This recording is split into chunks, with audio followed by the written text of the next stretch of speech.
Yan. Magandang gabi uli mga kaplaneta at kapalanig sa Panginoon. Welcome sa Usapang Biblia. We are now episode number 7 at ang pag-uusapan natin ngayon ay about Christmas. Yan. And of course, this is Pastor Ramil. Itong topic natin ay talagang being observed sa mga panahon natin ngayon. Almost buong mundo sineselebrate itong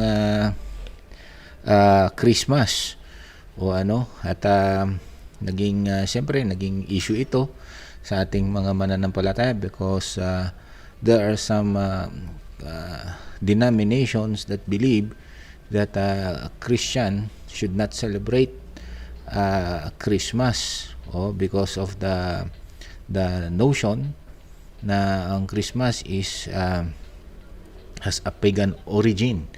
Ayan, at yung mga ilang practices and even the mga Christmas ornaments, they argue that it is connected to pagan origin. So yan ang ating mga pag-uusapan ngayong gabi. And this is, in particular, this will be our topic. As you can see in your screen, this will be the topic to be discussed tonight. What is the origin of Christmas? Ayan, Second na pag-uusapan natin, is Christmas a pagan holiday? And pangatlong ating pag-uusapan, should Christians celebrate Christmas? So without further ado, let's dive into our discussion. So, what is the origin of Christmas? Okay? Christmas, celebrated globally in December, marks the birth of Jesus Christ, okay, originating in the early 4th century. Christmas incorporates tradition that were Christianized adaptations of pagan practices. Okay, so sinasabi rito na in the early 4th century na umpisa ang pagkakaroon ng Christian Christmas celebration. Okay? So ito ay sa panahon ni Emperor Theodosius nung i-declare niya or i-establish niya na Christian become the official religion of Rome, that is around 380 AD. Ayan, we have to understand na yung mga panahon na yaon ay ang Roman Empire, okay, they are not yet Christian, okay, at before they become Christian or embrace the Christian belief, okay, formerly sila ay of course practice paganism, okay. At ang Romans at the time ay tinatawag silang before they embrace Christianity, one of the Roman pagan practice is called Saturnalia, if not mistaken, at yung Sol Invictus. Ayan ang mga pag-uusapan din natin mamaya. Yan yung mga sample na pagan practice, at marami pang pinapractice na paganism ang Roman Empire at that time.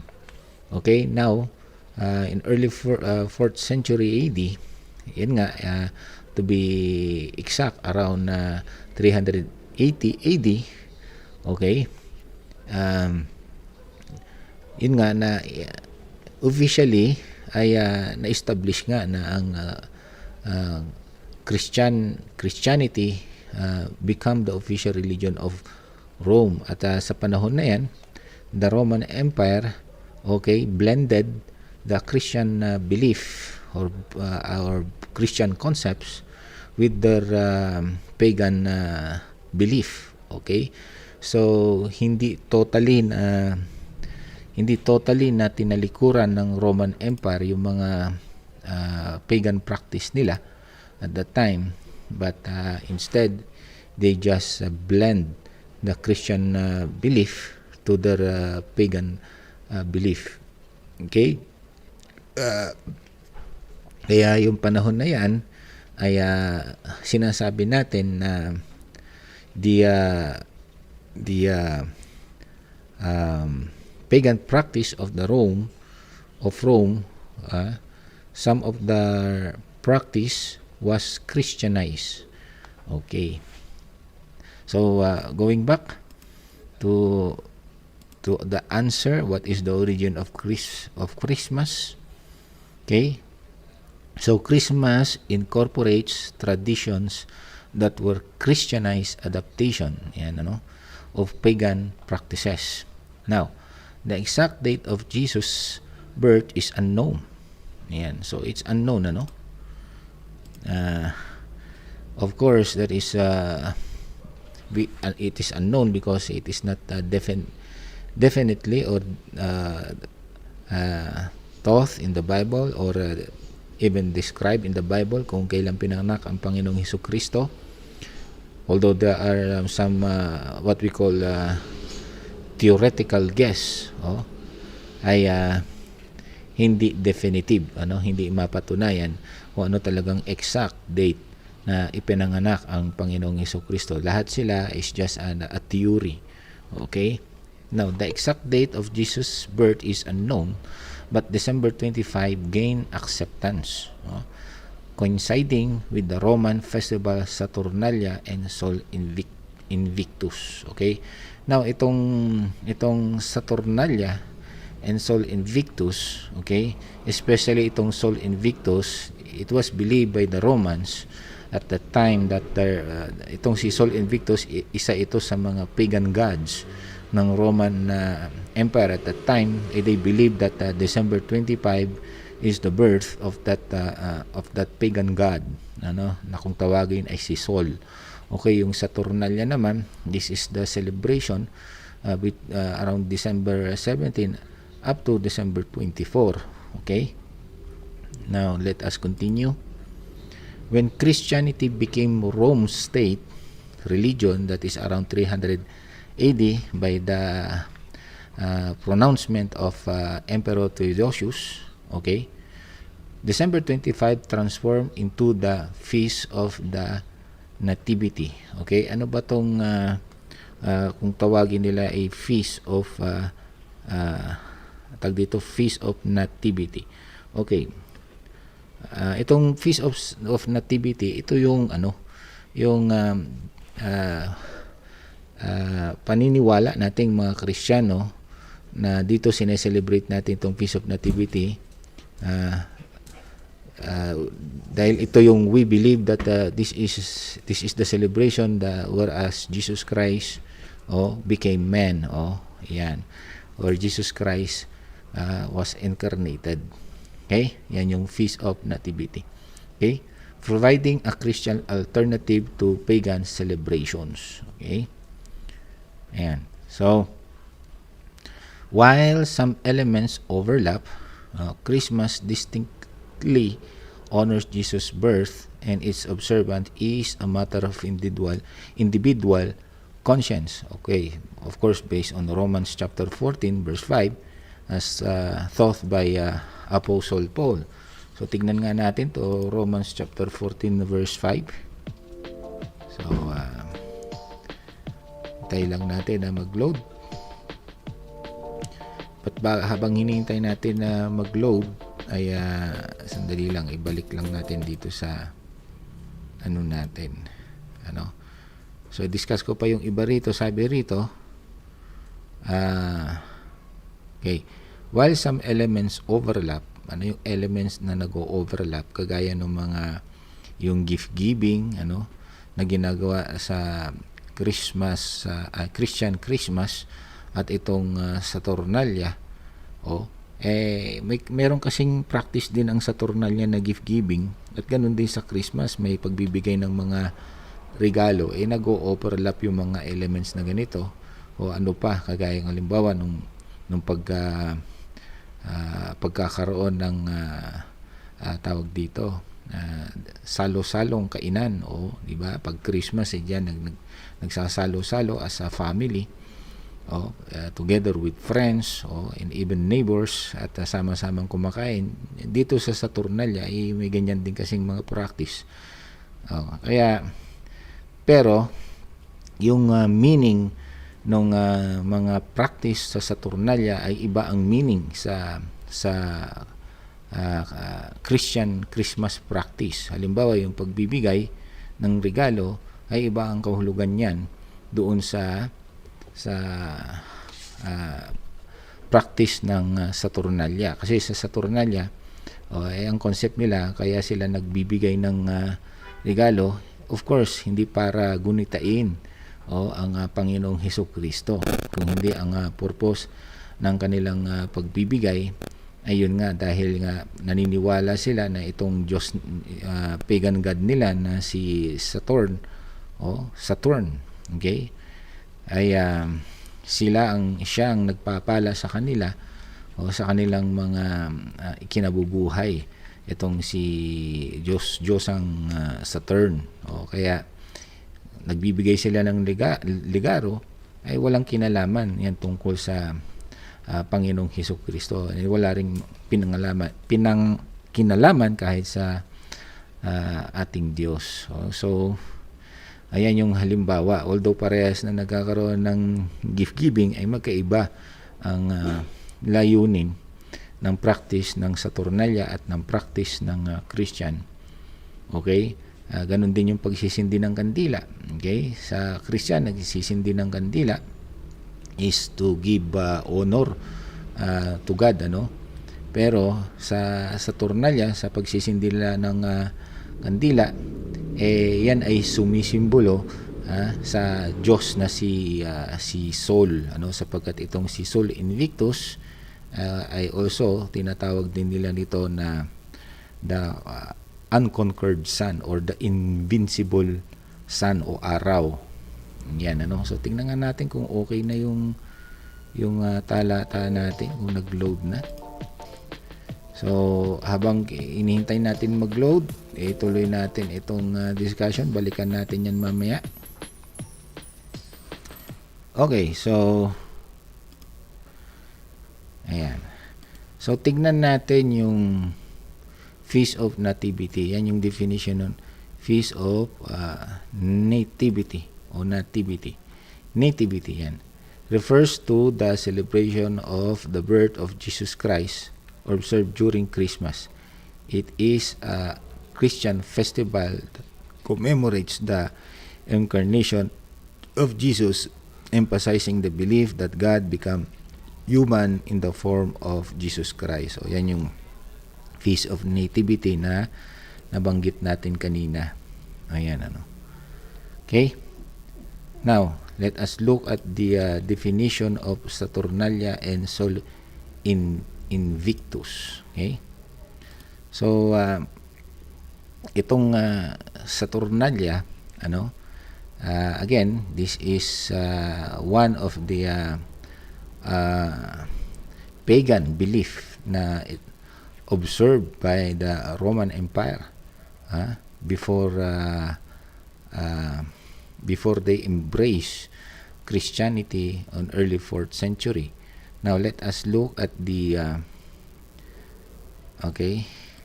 let us look at the definition. Ano ba tong Saturnalia? Saturnalia was an ancient Roman festival held in December. Okay? Lasting from December 17 to about December 24. It honored, sandali lang ha. Okay. Okay. So, it honored the god Saturn and included festivities such as feasting. Okay? Ayan, gift giving and role reversals. Ito, ano tong role reversals na ito? Okay, yung sinearch ko yan sa Google. Okay? Yan yung pagpapalit ng damit ng lalaki at ng babae. So, yan yung isa sa pinapractice nila dito, Where slaves were briefly treated as equals. Ito rin, yung slave during this celebration of Saturnalia, ay yung mga slave diyan ay bibigyan sila ng equal rights o karapatan sa kanilang master.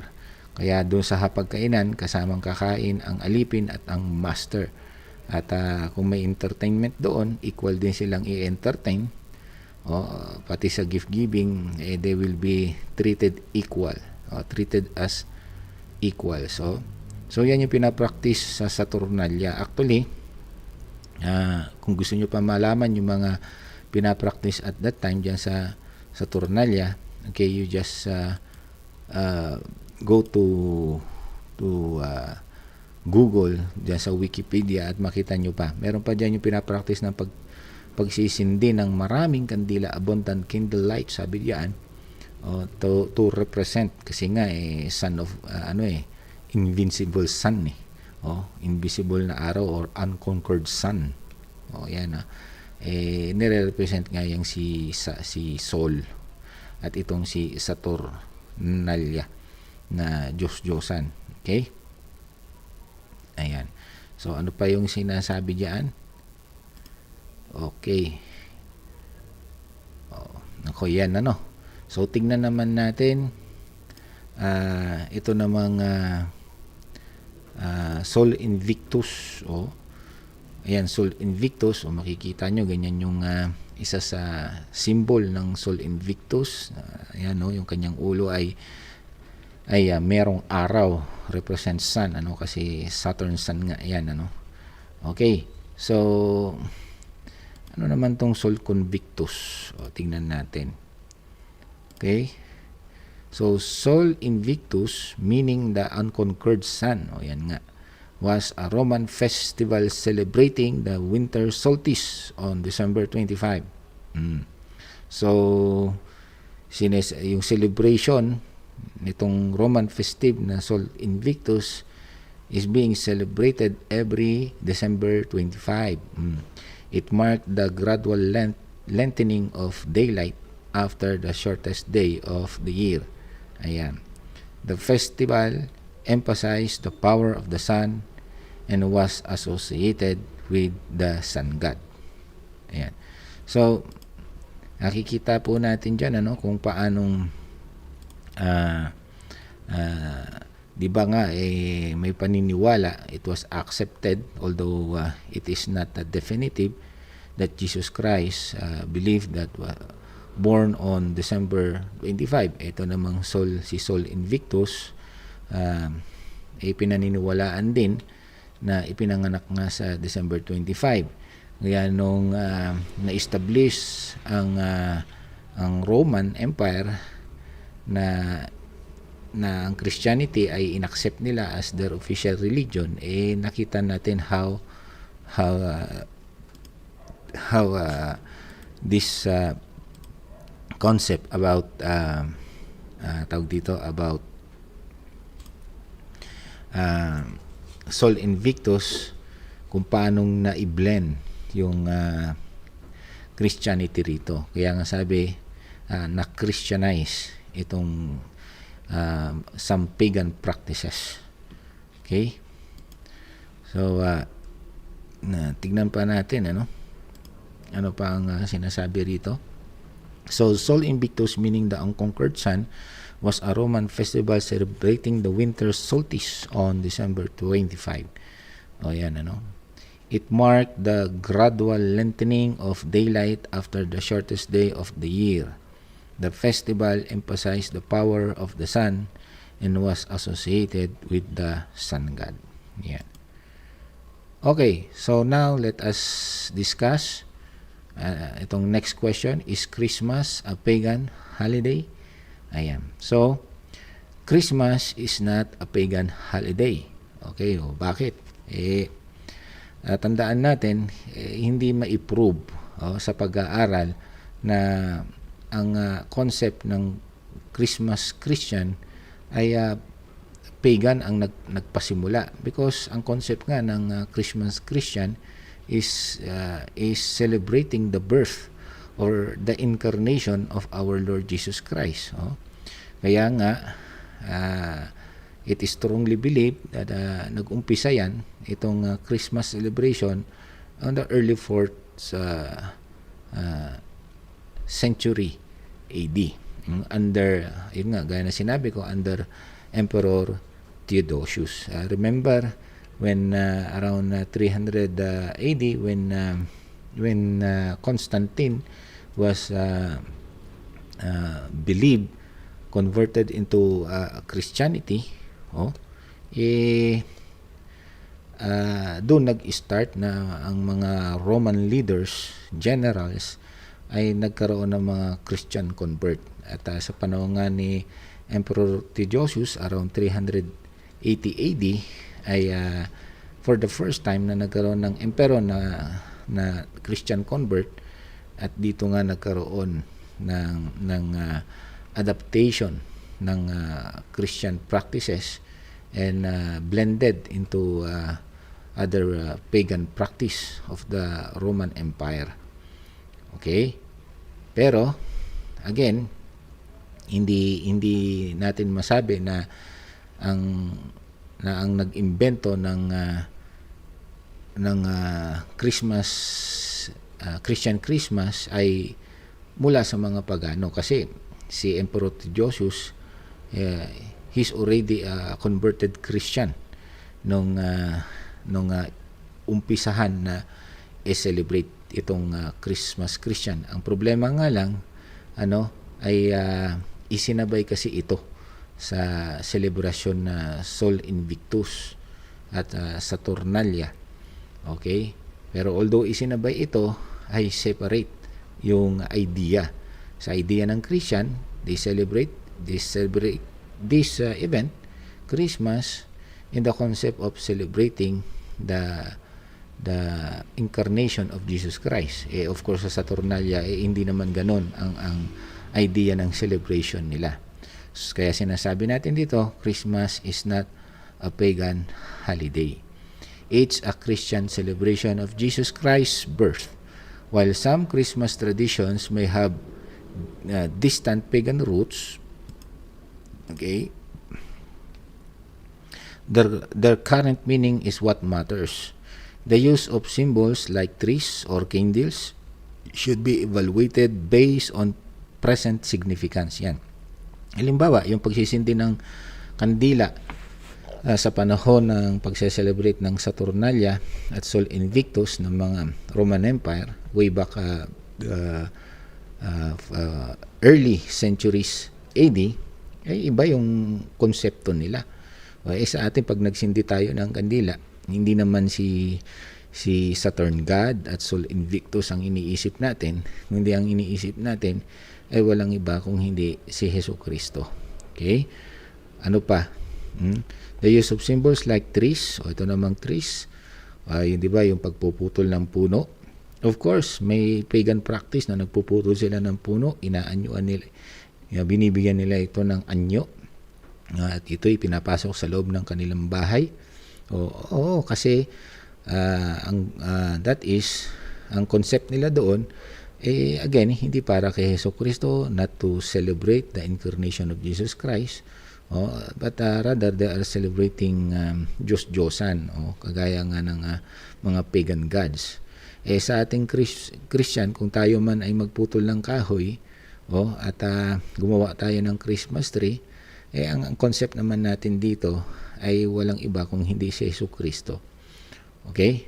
Ganun na. Yung ibig sabihin nito na iba ang meaning ng practice ng Saturnalia and Sol Invictus sa practice na behind meaning nung pinapractice sa Christmas naman. So tuloy natin, the symbol use of symbols like trees or candles should be evaluated based on present significance.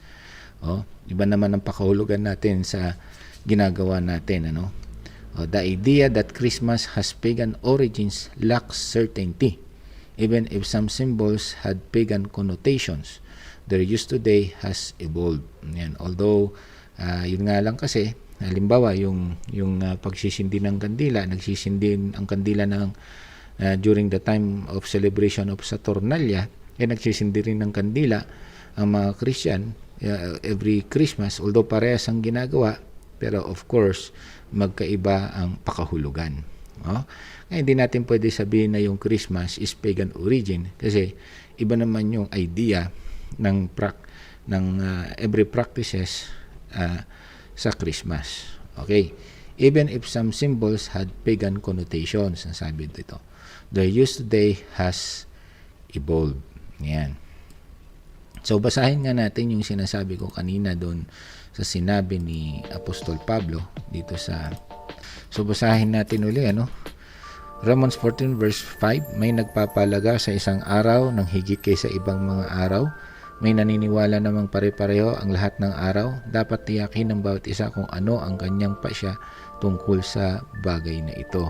So, sinasabi lang dito ni Apostol Pablo na sa pagse-celebrate, may nagsasabing mahalaga itong araw na ito, sa iba naman hindi. Pero ang sa advice ni Apostol Pablo ay dapat maluwag ito sa kanyang conscience, sa kanyang pasya.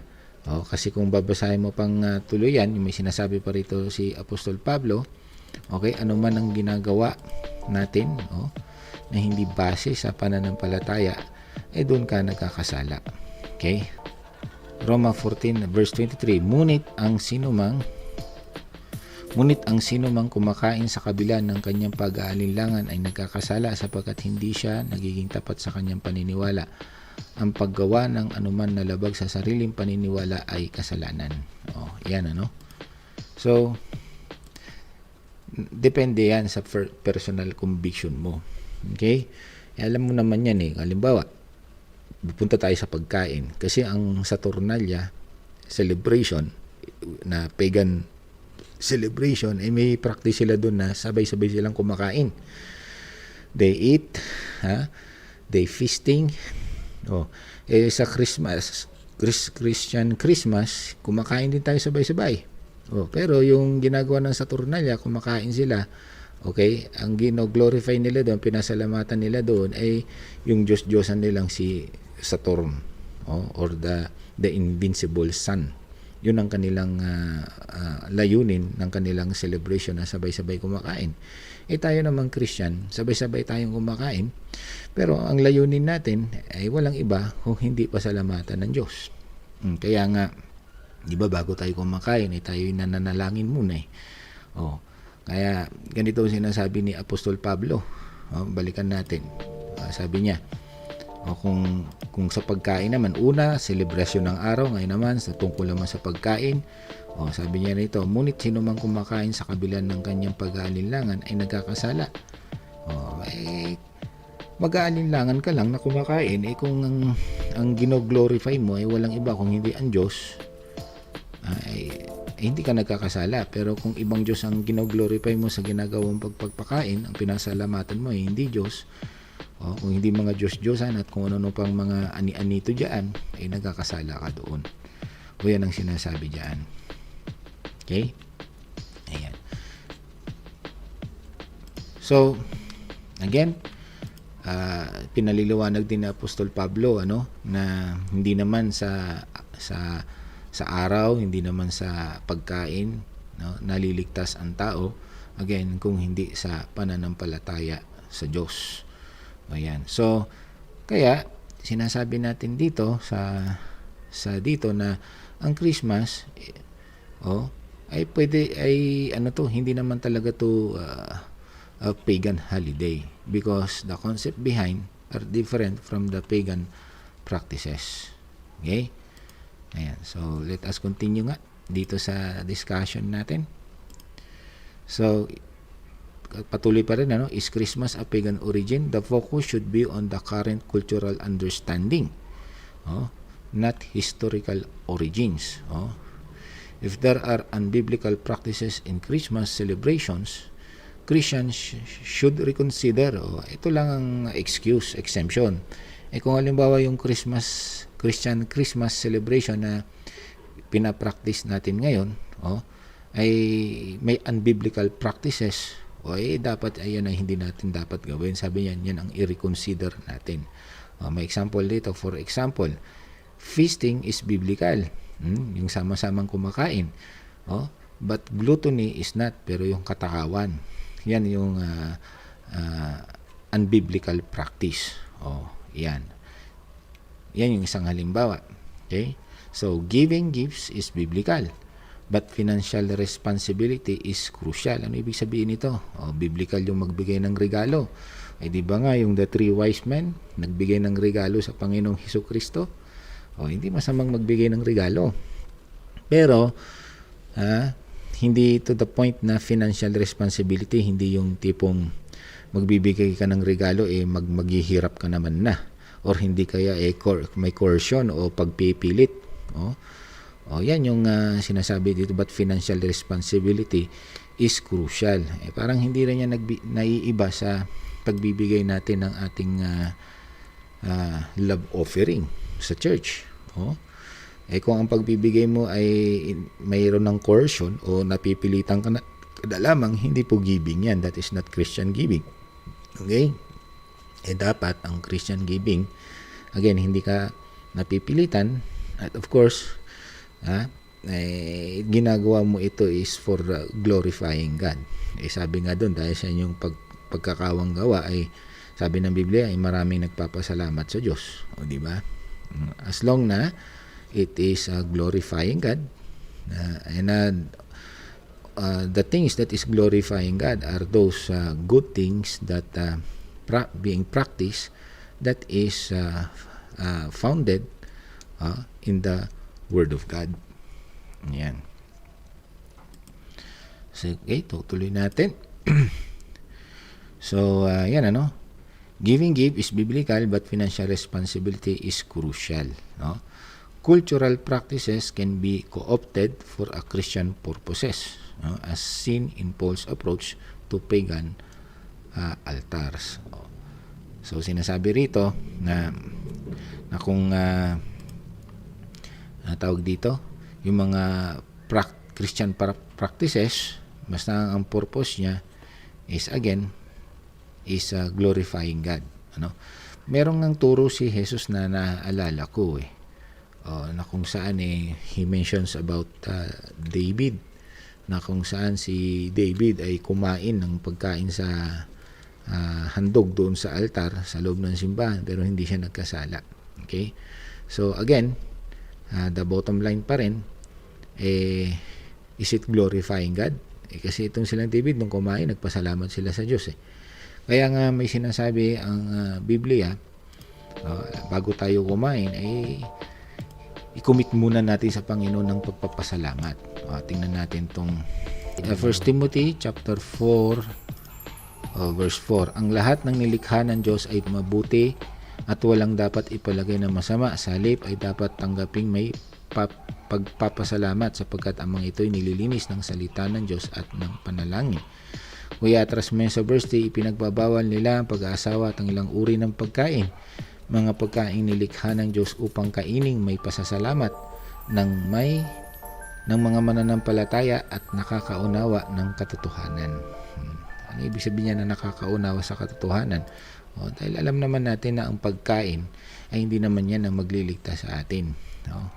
Ngayon din ang pagse-celebrate ng mga kung anong araw, hindi naman diyan talaga nakabase ang kaligtasan natin, nakabase sa pananampalataya, at anumang ginagawa natin ay dapat pananampalataya na kung saan ay mag-glorify ang Panginoon. Kaya may wisdom lang din yan sa pagse-celebrate natin, ano ba talaga ang ating motibo? Ayan, ano ba ang ating layunin? Okay, di ba? Kapag yan malinaw ang sabi ni Pablo, kung yan ay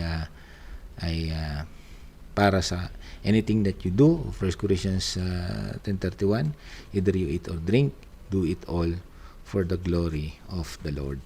Yan Okay, so next,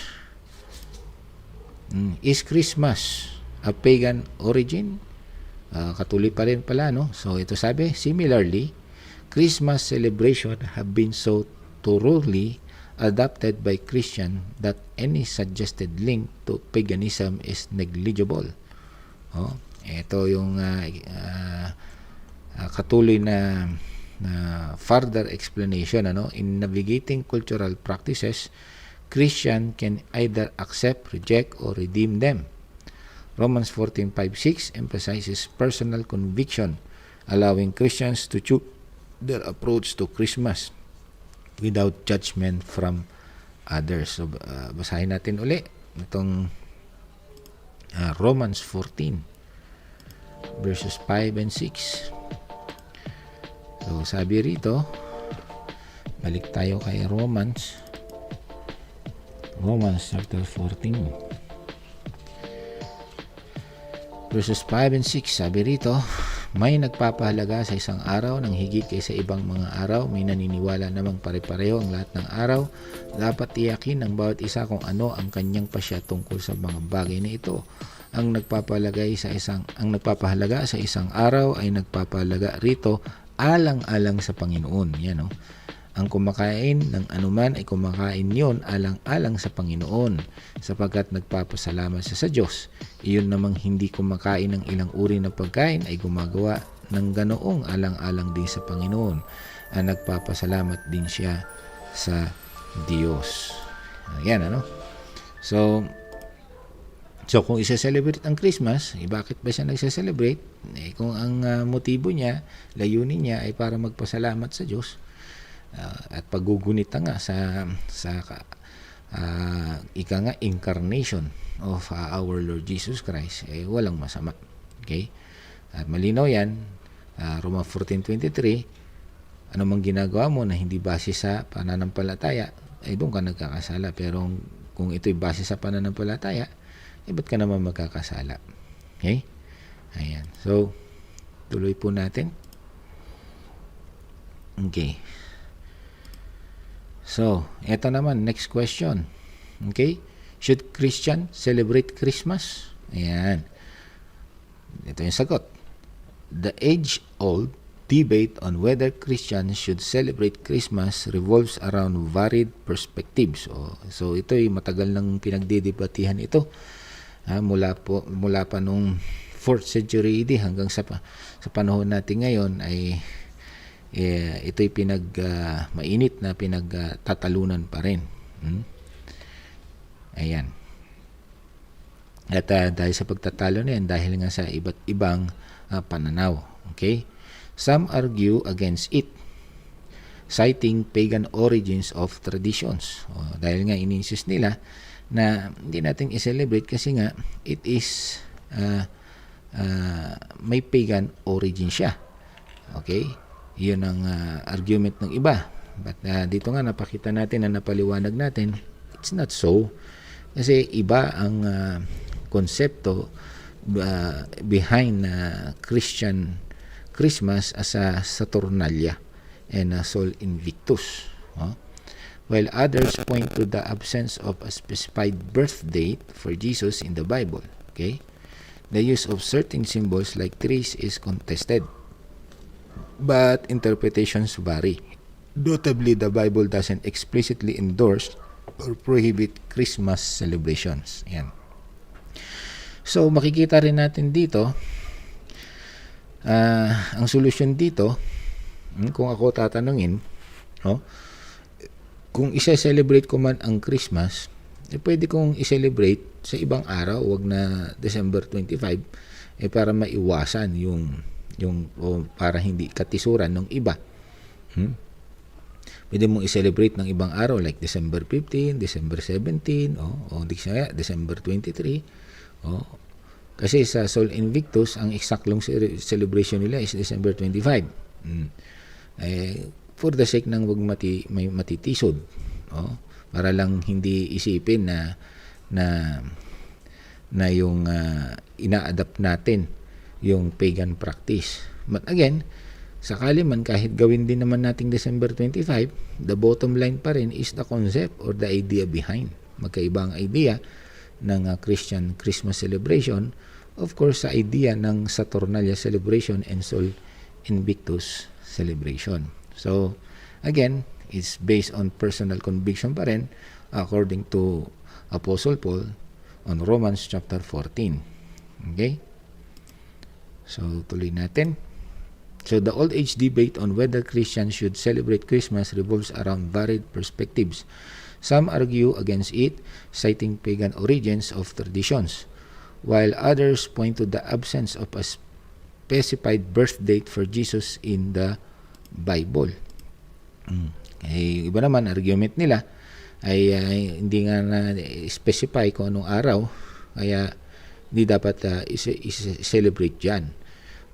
Pero ganun din pwede mo ring ibalik yung argument na yan. Oo nga wala ngang specified na araw, so hindi mo naman pwedeng sabihin na dapat December 15 o December 10 kasi nga walang specified. So tatama pa rin ang paliwanag ni Apostol Pablo, depende na yan sa personal conviction mo. Roma 14, malinaw yun, may nagpapahalaga na ito ang dapat mahalagang araw. Ang iba naman na hindi daw yan, kung hindi ibang araw ang mas mahalaga. Pero ang mahalaga pa rin, sabi ni Apostol Pablo, ay yung personal conviction mo. Kung yan ba ay nakabase sa pananampalataya mo sa Panginoon, kung bakit mo ginagawa yan. Okay? About the symbols naman, the use of certain symbols like trees is contested. Ito naman, the use of certain symbols like trees is contested, but interpretations vary. Tungkol din naman doon sa mga symbols, gaya ng pinaliliwanag ko na kanina pa, na iba naman ang konsepto nitong kahit parehas yung object, magkaiba naman yung meaning mo sa iyo nito. Halimbawa, yung ilaw, pagsisindi ng ilaw o ng kandila sa Saturnalia, ginagawa nila yon para kay Saturn na Diyos-Diyosan nila. Sa atin naman, kaya naman tayo nagsisindi ng kandila, di ba nga, may sinasabi nga naman sa Biblia na that God is light. Mga ganun ba? Ayan. So, the use of certain symbols like trees is contested, but interpretations vary. Notably, the Bible doesn't explicitly endorse or prohibit Christmas celebration. Ayan. Ang kikita natin sa Bible, walang direct na pinagbabawal sa Christians na wag magsindi ng kandila, or specific na wag gumawa ng kunyari gift giving, mga ganyan. Walang specific. Kung merong specific na ipinagbabawal, like for example yan, yung sa Diyos-Diyosan, o kayong gagawa ng anumang anyo na inilarawan nyo, either sa mga larawan sa langit, larawan sa alapaap, o larawan sa lupa, na kung saan ito ay it will represent God, bawal. Ayun ang binabawal. Pero ito wala namang specific na sinasabi sa Biblia na wag magsindi ng kandila to the Christians. Okay? Sa Levites meron, sa Israelites hindi sa pagsisindi ng insenso, hindi sila pwedeng basa-basa magsindi ng kung ano ng insenso, kasi merong specific na inuutos ang Diyos sa pagsisindi ng insenso. Saan natin mababasa yan? Yung konsepto na yan, Leviticus chapter 10. Pero sa mga Israelites yun, particularly to the Levites. But to the Christian, wala tayong mababasa ang specifically sinasabing huwag magsindi ng kandila. Actually, magsindi ka man ng kandila, masa ang concept mo nito ay ginagawa mo ito para sa Panginoon. Okay? Ayan. So, ang hindi lang pwedeng ilusot dito yung paggawa ng mga rebulto, tapos ito ay i-connect mo sa Diyos. Kasi yan yung very, very clear lamang na itinuturo. Tandaan natin yung definition ng Diyos-Diyosan. Sa definition ng Diyos-Diyosan sa Lumang Tipan ay hindi nagbabago. Ang ibig sabihin ng Diyos-Diyosan kasi sa unang-una pagsamba mo sa hindi Diyos. At pangalawa, yung specifically binabawal ng Diyos na gawan siya ng anumang imahin. Yan yung hindi pwedeng i-excuse. Okay? Ito rin natin. Okay, so the use of certain symbols like trees is contested, but interpretations vary. Notably, the Bible doesn't. Ayan, so next slide. So, should Christians celebrate Christmas? Some view this silence as a reason to abstain. Yung iba, abstain na lang. No? Ibig sabihin, yun nga, nire-reason nila, kaya hindi na nila ginagawa. They abstain unto it. Okay? While others see it as tacit approval. Arguments that the world celebrate it aren't universally convincing. In conclusion, the decision to celebrate Christmas remains personal, okay? Regardless of individual choices. Christians are encouraged to approach this matter with wisdom, avoiding judgment or pride. The emphasis is on accepting one another in Christians' love and grace, guided by the biblical principles.